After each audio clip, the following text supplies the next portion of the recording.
Surveillance adalah suatu proses pengamatan secara terus-menerus dan sistematik terhadap terjadinya penyebaran penyakit serta kondisi yang memperbesar resiko penularan dengan melakukan pengumpulan data, pengolahan dan analisis, interpretasi dan penyebaran interpretasi, serta tindak lanjut perbaikan dan perubahan.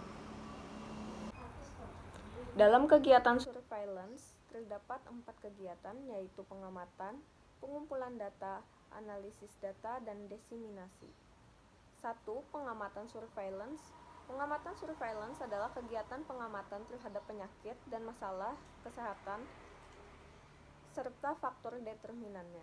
Tujuan dari pengumpulan data epidemiologi adalah untuk menentukan kelompok populasi yang mempunyai risiko terbesar terhadap serangan penyakit, untuk menentukan reservoir dari infeksi, untuk menentukan jenis dari penyebab penyakit dan karakteristiknya, untuk memastikan keadaan yang dapat menyebabkan berlangsungnya transmisi penyakit, untuk mencatat penyakit secara keseluruhan, dan memastikan sifat dasar suatu wabah, sumbernya, cara penularannya, dan seberapa jauh penyebarannya.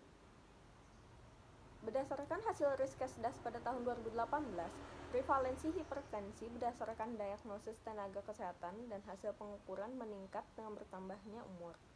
Pada data Dinas Kesehatan Jember pada tahun 2018, penyakit hipertensi memiliki kasus terbanyak pada kategori penyakit tidak menular.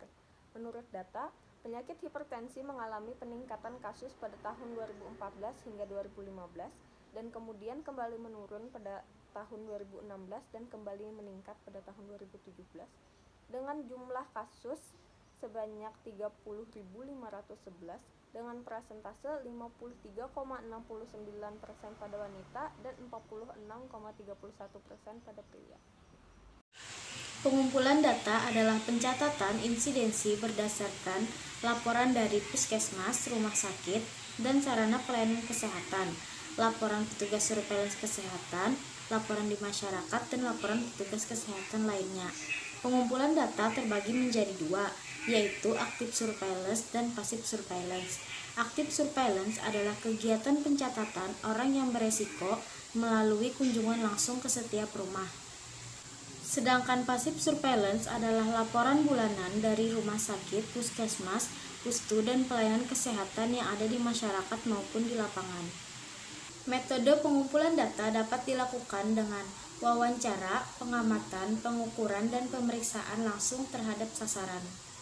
Berdasarkan kasus hipertensi dari jurnal yang kami analisis, sumber data berasal dari data sekunder kasus hipertensi yang didapatkan di bagian pencegahan dan penanganan penyakit tidak menular Dinas Kesehatan Kabupaten Jember.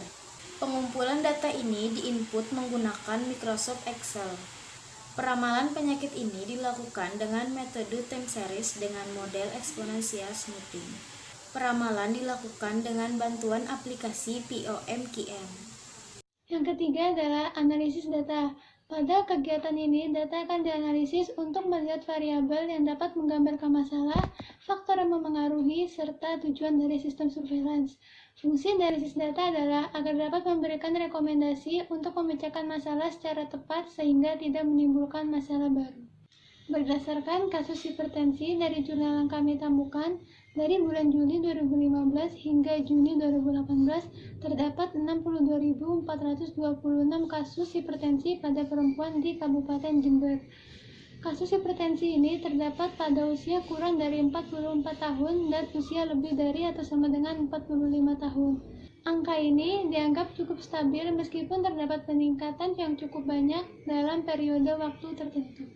Kasus hipertensi di Kabupaten Jember lebih banyak perempuan dibandingkan laki-laki. Hal ini dikarenakan pada usia lebih dari 45 tahun rata-rata wanita telah mengalami menopause, yang mana menyebabkan risiko terkena hipertensi itu lebih tinggi. Dari data aktual kasus hipertensi yang diperoleh di Kabupaten Jember menunjukkan tren yang cenderung meningkat selama 36 bulan terakhir. Nah, berdasarkan data ditemukan bahwa pada penderita hipertensi di Kabupaten Jember lebih banyak ditemukan pada perempuan daripada laki-laki.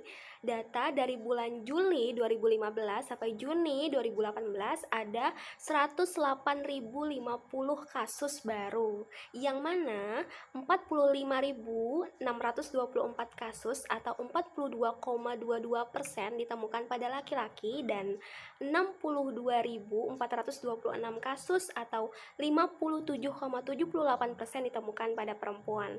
Nah, kenapa sih kasus hipertensi ini lebih banyak terjadi pada perempuan daripada laki-laki? Karena menurut dari golongan usia, pada usia dewasa muda sekitar 30-50 tahun, hipertensi memang lebih banyak terjadi pada pria. Karena pada usia ini tekanan darah sistolik wanita lebih rendah daripada pria. Nah, akan tetapi setelah usia 50 tahun, kejadian hipertensi ini pada wanita lebih meningkat dengan cepat. Bahkan jika digambarkan dengan angka, prevalensi wanita hipertensi bisa mencapai 60% pada usia 65 tahun. Pada usia 50-an, umumnya wanita itu mulai memasuki masa menopause. Maka terjadi penurunan hormon estrogen secara tajam. Akibatnya, pembuluh darah arterial menjadi kaku, serta merusak lapisan sel dinding pembuluh darah. Nah, keadaan itu dapat memicu terjadinya pembentukan plak dan mengaktifasi sistem tubuh yang dapat meningkatkan tekanan darah. Diseminasi hasil merupakan penyebar luasan informasi terkait penyakit cacingan kepada individu atau kelompok. Diseminasi ini berbentuk laporan, seminar, atau buletin. Untuk isinya tergantung kepada siapa diseminasi akan dilakukan. Terima kasih.